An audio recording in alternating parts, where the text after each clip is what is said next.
Grabe na talaga yung YouTube ads. Nanonood ka pa lang ng video, tapos boom, ad naman. Tapos isa pa, tas isa pa. At sa iOS, mas worse pa. Kung nakatry ka na gumamit ng mga ad blocker sa iPhone mo, alam mong limited lang ang options. Dahil sa mga restrictions ng Apple, halos impossible ang mag-block ng ads kung hindi mo alam kung anong tools ang gagamitin. Dito na papasok ang video na to. Kaya ngayon, tuturuan kita ng mga best VPNs na pwede mong gamitin sa iOS para makapag-block ng YouTube ads. Plus, may mga bonus options pa na pwede maglinis ng ibang browsers, apps, and even boost your online privacy while you're at it. Kaya kung gusto mo mag-block ng ads sa YouTube apps, sa Safari, o kahit saang apps sa phone mo, nandito na lahat ng info na kailangan mo. Ito yung tools na talagang gumagana sa iPhones at iPads. Kung sawa ka na sa pre-roll ads, banners, o yung feeling na tinatrack sa bawat website, tuloy mo lang yung panonood. Simulan natin sa malaking tanong na bakit mas mahirap mag-block ng ads sa iOS kaysa sa ibang platforms? Ang short answer, nililimit ni Apple ito purposely. Hindi tulad ng Android kung saan pwede ka mag-install ng third-party apps na nag-filter ng ads sa buong phone mo. Nilalockdown ni Apple ang system-level permission. Meaning, ang mga standard ad blockers pwede lang mag-work sa loob ng Safari. Hindi nila kayang mag-block ng ads sa iba pang apps tulad ng YouTube, Chrome, or your email unless you use a VPN. Kaya kung nanonood ka ng YouTube sa app, hindi ka matutulungan ng Safari-based blockers. Ganon din sa Instagram, TikTok, mga mobile games, at pati na rin sa ilang streaming platforms. Para makakuha ng tunay na protection sa buong system, kailangan mo ng VPN na may built-in na ad blocking. Kaya naman ang go-to solution ng mga VPN na may ad blocking tools, hindi lang para sa privacy, kundi pati mabawasan yung mga ads na paulit-ulit na nakakaabala. Paano nga ba nagpa-block ng ads ang VPN sa iPhone? Ganito, nire-reroute ng VPN ang internet traffic mong papunta sa isang encrypted server, pero kapag may ad blocking feature yung VPN, pinifilter nito pati yung ad scripts, trackers, pop-ups, at mga malicious domains bago pa man sila makarating sa device mo. Iba to sa browser extensions. Gumagana ito sa Safari, Chrome, Firefox, YouTube, mga app news, games, mobile games, at halos lahat ng may internet connection. Kaya kapag inactivate mo ang isang VPN tulad ng NordVPN o Surfshark, may built-in na blocking, hindi lang basta tinatago ang IP mo. Nagbablock ka rin ng ads sa network level na malapit na sa tunay na system-wide blocking na pwede mong makuha sa iOS. Ngayon, pag-usapan natin ang mga top tools na talagang effective ngayon at magsimula tayo sa NordVPN. Ang NordVPN ay isang pinakakilalang VPN sa buong mundo. There's a good reason why. Mabilis ito, secure, at punong-puno ng features na ginagawa itong higit pa sa isang privacy tool. May feature ang NordVPN na tinatawag na Threat Protection, at sa iOS ito lumalabas bilang Threat Protection Lite. Kapag naka-enable ito, binablock nito ang YouTube ads, banner ads, pop-ups, malwares, malware domains, trackers, at gumagana ito sa lahat ng browser at apps habang naka-on ang VPN. Pwede mong buksan yung YouTube, mag-load ng video sa app at Safari, tapos skip lahat ng ads na lumalabas. Wala rin yung mga websites na puno ng banners, pati yung mga mobile games na may ads pagkatapos ng bawat level. May mga ads na pwede nang itigil agad. May access ka pa sa 6,000 plus servers sa 60 countries. Mabilis na connection kahit sa mobile, at mga security features tulad ng IP masking, DNS leak protection, at kill switch sa desktop. Pwede mo rin gamitin ng NordVPN sa hanggang 6 na devices. Kaya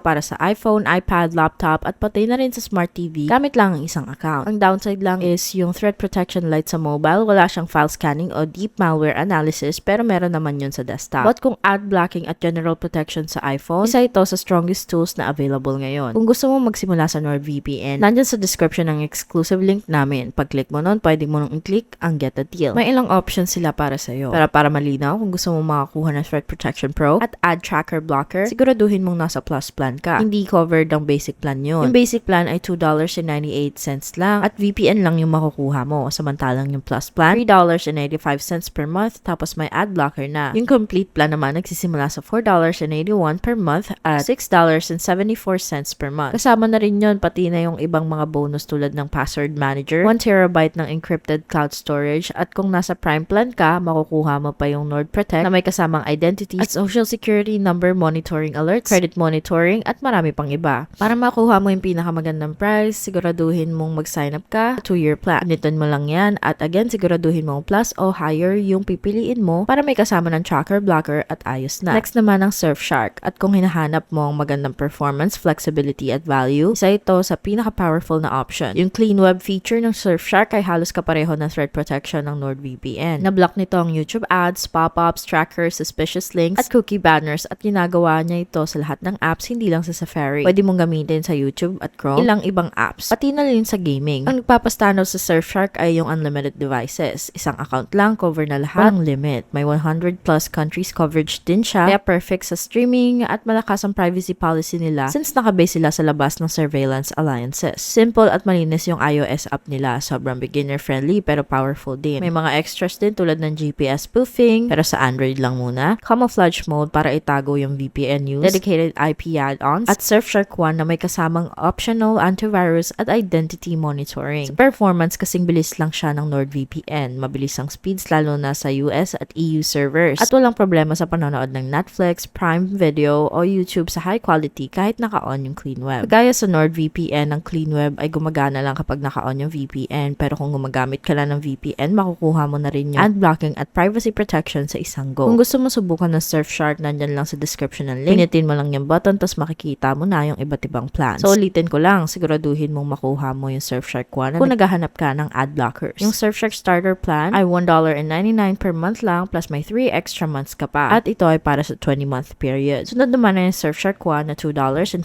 a month plus 3 extra months at ito ay para sa 24-month plan. Kasama na rin yung Surfshark One Plus na $3.99 per month paid for 24 months. At makukuha mo lahat ng meron sa Surfshark One pati rin yung mga data removal feature. Para makuha mo yung pinakamagandang price, siguraduhin mo mag-sign up ka sa 24-month plan kasi makakatipid ka ng 87%. Malaki yun. Panghuli, yung total ad block na works lang for Safari. Kaya kung hindi ka pa ready mag-commit sa VPN o kung Safari lang ang gamit mo para sa YouTube at browsing, ang total ad block ang best non-VPN option mo. Ito ay isang dedicated ad blocker na ginawa para sa iOS at macOS Safari. Here's what it does really well. Una sa lahat, binablock nito ang video ads sa YouTube, Safari lang ulit. Natanggal ang banner sa sidebar ads, pati tinatago ang cookie consent pop-ups at pinipigilan ng tracking scripts. Super lightweight ito at madali lang isarap. Super simple lang isarap, i-download mo lang yung app, i-enable ang extension menu ng Safari at sundan yung quick setup guide. Pag naka-on na, agad nitong linisin ang mga sites tulad ng YouTube, CNN, BuzzFeed at iba pa. Sa kabilang banda, hindi nito binablock ang ads sa YouTube app mismo. Hindi rin ito gumagana sa Chrome, Firefox o kahit anong ibang browser at hindi rin ito binablock ang ads sa mga gaming o third-party apps. Wala ring VPN, walang encryption at walang privacy protection. Purely ad blocking tool lang talaga to para sa Safari. Pero kung madalas kang gumagamit ng Safari at gusto mo ng mas malalim na option na hindi kailangan ng palaging on ang VPN, ang total ad block ay isang solid na effective choice. Just to quickly show you the pricing on this, kung mag-sign up ka ngayon, makakatipid ka ng 80% at magiging $19